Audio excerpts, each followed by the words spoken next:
Many of my subscribers have asked time and time again, when am I gonna check out this band? When am I gonna make a review? Well, finally, your answers have been prayed. I am finally doing a proper review for this band right here that a lot of my subscribers have left comments on and wanted me to talk about this band. So let's get into this. So what's up, everyone? If you're new to the channel, my name is Matt Diazable. I do music reviews. Thank you for coming on by. I appreciate it.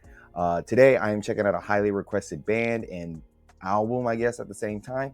And that band is the Callous Daoboys with their latest album called I Don't Want to See You in Heaven. And for those who don't know, the Callous Daoboys are an Atlanta-based mathcore, metalcore metal band. It's really hard to describe them because from what other people have said, they have flashes of the Dillinger Escape Plan, Every Time I Die, Mr. Bungle, and it's just a mix of different genres that feel very, nostalgic, but yet very fresh at the same time, because they present a very chaotic style of metal music here that reminds me of like some bands I listened to back in like the late 2000s, but I can see how they can be more reminiscent of newer music at the same time.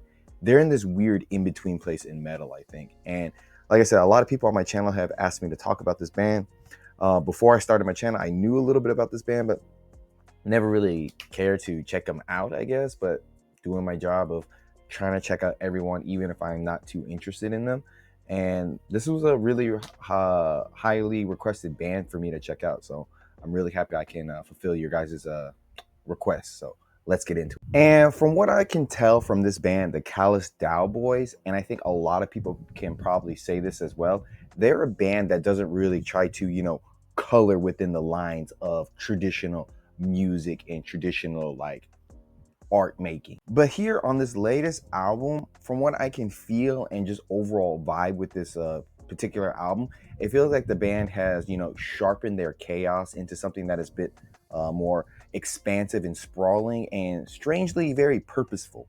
It's a record where, addiction, love, and other feelings are all just tangled up into this very whiplash of a genre-turning record, with schizoid-like pacing and moments of just haunting beauty scattered throughout it. And with the opening song Collection of Forgotten Dreams, it feels like the album is kind of like a, I would say not kind of, but it's setting itself to be some kind of mythological myth, some grand epic tale. Because with this particular track, it starts off with like a hazy, very buried and muffled like monologue here, talking about legacy and purpose and meaning, and it's delivered over some very muffled music that just really distorts and twists and kind of becoming a weird atmosphere. I do feel like it overstays its welcome a little bit, but it does plant the seeds of what follows throughout this whole album.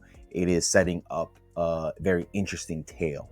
It's about an album that is obsessed with memory, collapse, and rebirth. There's a lot of emotions just swinging through this album, and I think this opening song really helps set the tone for that. And that feeling of rebirth just comes out very violently with the next track here, Schizophrenia Legacy, where high-strung guitar lines and emo scream-like vocals collide into a very stop and go frenzy like playing. And beneath all that frenzy, there's a groove that's lurking underneath, especially when the song kind of slows down a little bit and lets it just breathe a bit. And throughout the song, there's flashes of like jazzy interplay like laced throughout the whole song, which clearly shows how much, the Daoboys really want to, cover so many different things in a single track. This song is exhilarating, it's overwhelming, and it's a feeling that is very persistent throughout this whole record. But that being said, this album isn't all just density and, overload. The song Full Moon Guidance kind of strikes a nice balance between, sheer heaviness and playful dissonance. It has a very tight and cohesive feel to it, making it one of the most focused songs on this record. Similarly, there's a song here called Two-Headed Trout, which really demonstrates the band's gift for eep and flow, shifting from very ambient sounding synths into very sensual grooves to some really death metal growls without ever really losing, I guess you could say, their momentum or, energy. And these songs are a good highlight of how the Daoboys are able to keep the listener very engaged, even if they are throwing literally every genre of metal into a blender and throwing it at you. With that being said, that mix of everything kind of makes, not everything on here kind of lands with how much they're doing here. Songs like Tears on Lambo and Douchebag Safari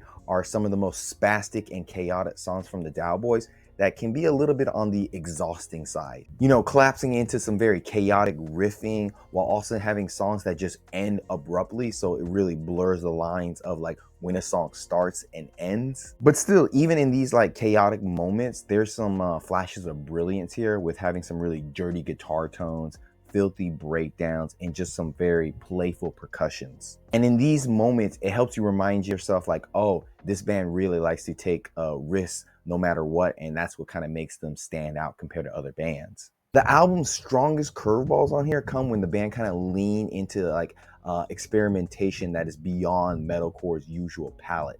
And a prime example of that is on the song Lemon, which, brings a very refreshing bounce to the overall record, blending Afrobeat inspired rhythms with tender vocals before just really exploding into a very cathartic full band finale. And then Body Horror of Birds pushes things even further by layering some very good strings and soft vocals together, delivering one of the most sensual, resonating, and surprisingly cohesive tracks on the album.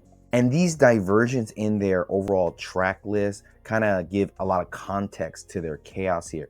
It proves that the band is, not just reckless and relentless and restless for no reason. There's clearly a vision here, and it's a very vision-driven band. And so by the time we get to the Demon of Unreality, it has a very interesting feel to it because it has apocalyptic samples to it, dogs barking, and a bongo interlude. So it just really makes it very noticeable that, the band has a lot of humor and heaviness to them that they don't really separate. They blend it all together very nicely. And it's a trick that they kind of repeat again on the song Idiot Temptation Force. And this trick that they do here almost collapses in on itself on the song Idiot Temptation Force because they got some really sloppy drumming here and some very disjointed riffing. And before everything just goes really bad, the band is able to, redeem themselves out of nowhere at the end of the song with some really interesting brass work and clean vocals. There's this like push-pull of failure and triumph that is just, the pure lifeblood of this album. And I think the closing tracks here, Distracted by Mona Lisa and 3, are a good example of that push and pull that this band does. And then you have Country Song in Reverse, which kind of shows both sides of the coin. Former song kind of delivering some of the most emotionally resonating vocals on this album, while the latter song kind of stretches into a little bit of a, I guess you could say a little bit of self-indulgence, burying airy ambience under just a barrage of chaotic riffing. And I think together, this is just a really good like summarization of, the band's ethos. And that is every risk is worth taking, even if it doesn't really pay off in the end. And so this album, I Don't Want to See You in Heaven, is a very messy, indulgent, and occasionally exhausting record. But it's also innovative and versatile and quite genuinely exciting. It seems like the Callous Daoboys really balance playfulness with intensity, chaos with cohesion, and humor with sincerity. They're really doing this balancing act with this record. It's a record that might, frustrate more often than it does give really good thrills.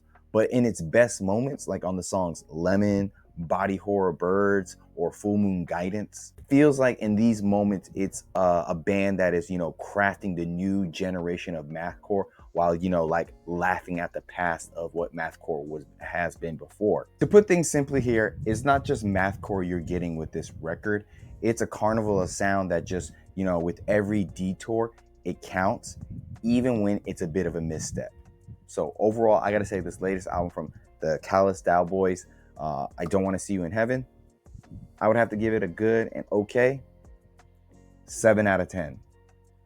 Links down below. Tell me what you think about this album. I know a few of you are gonna comment on this, so please let me know what your thoughts. And like always, guys, see you in the pit. Been thinking good things about you.